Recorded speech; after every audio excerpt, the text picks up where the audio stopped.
My Syrniki 2.0 are just as wonderful as the ones I showed you how to make in 2021.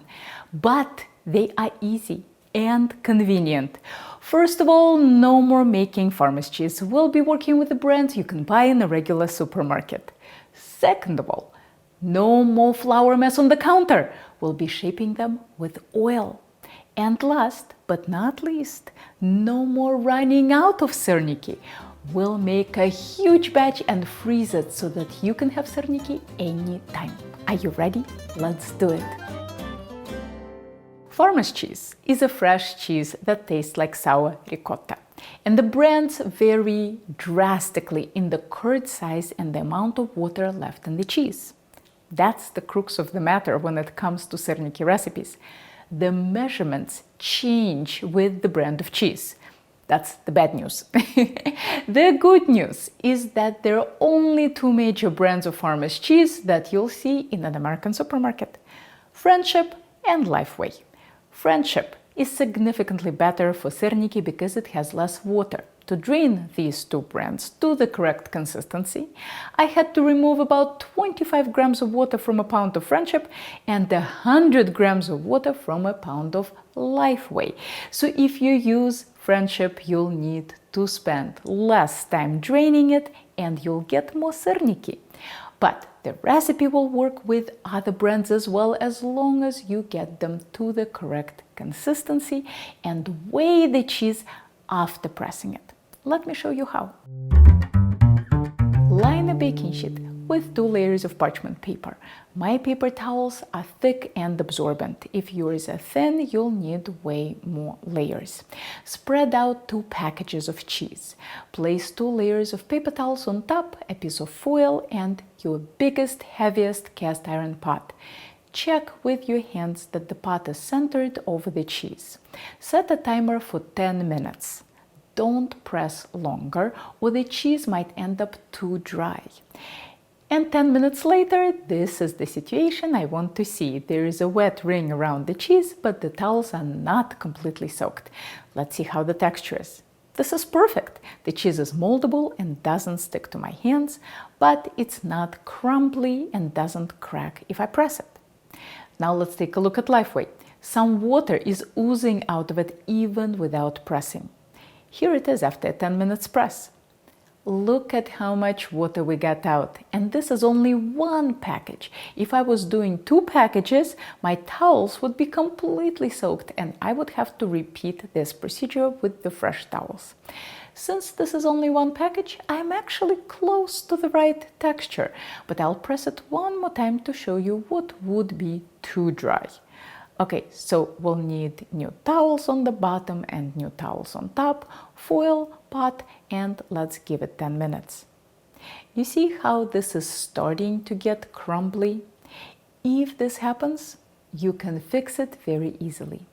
Put the cheese into a bowl, add 2 teaspoons of water, and mash it with a potato masher. Continue adding water and mashing until you get the right consistency. Once you get the right texture, weigh your cheese. This is the weight that counts, not the weight written on your package. My 2 packages of Friendship yielded 860 grams of cheese, and we'll proceed with that. Zero out your scale and weigh the eggs. We'll need 2 whole eggs and 2 yolks. The total egg weight should be 136 grams or 16% of your cheese weight. I have a bit more, so I'll scoop some out. If you have a bit less, add more egg white from the last 2 eggs. Let's add the sugar and vanilla extract and mash it all together. If you don't have a potato masher, buy one. It's a very useful tool for more than just potatoes. Under no circumstances should you be using a machine to do this. It will liquefy your farmer's cheese and make Syrniki very difficult to shape. Now let's talk about salt. Look at the ingredients on your package of farmer's cheese to see if your cheese is salted. Friendship is salted, so I didn't need to add any salt. Lifeway is not salted, so if you are using Lifeway, check the recipe below the video for the salt amount.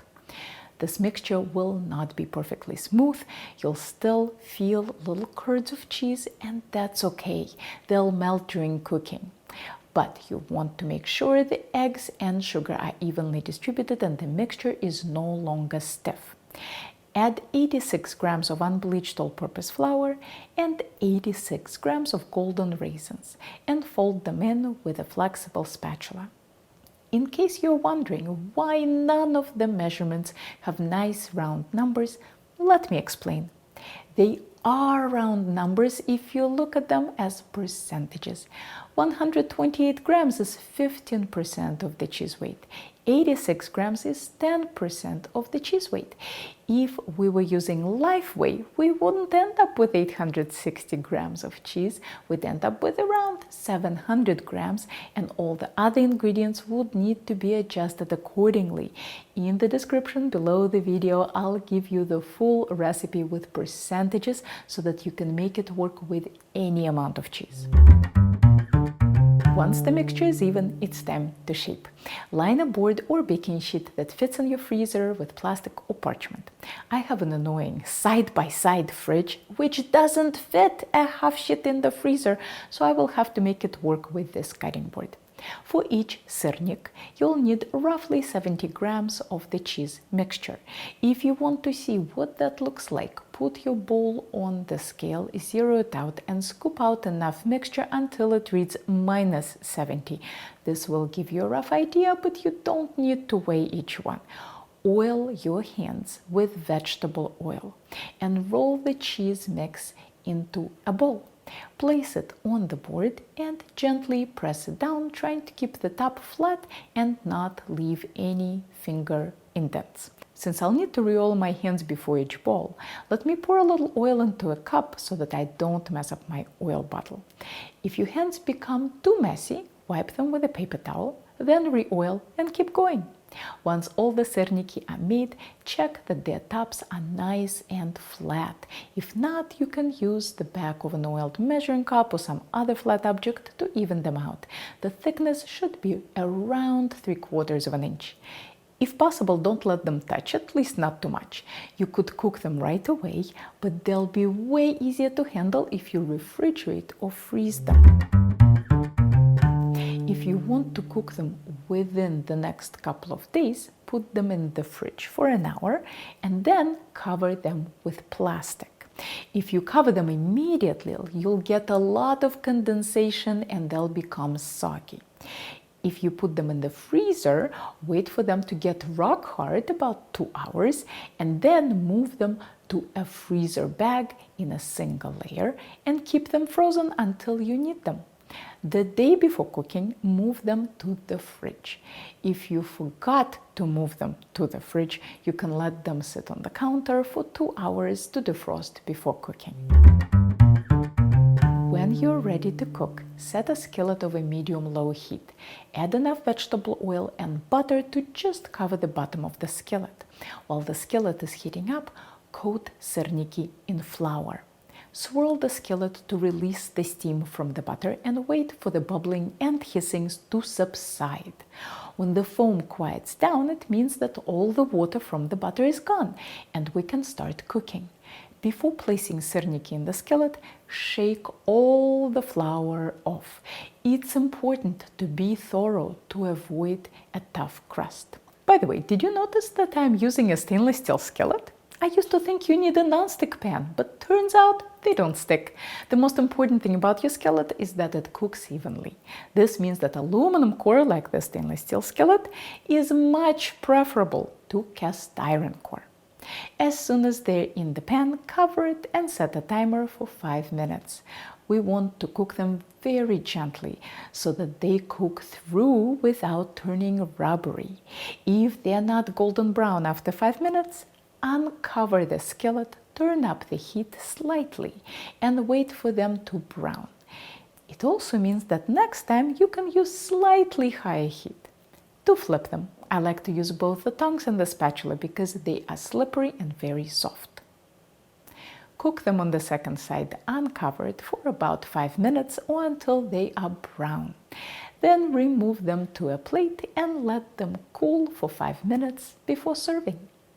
Personally, I love them completely unadorned, but most people like them with sour cream and jam. I hope this recipe helps you enjoy this wonderful breakfast more often. Here are more very detailed culinary tutorials for you to check out, and if you are ever in the Boston area, maybe I'll see you in one of my classes.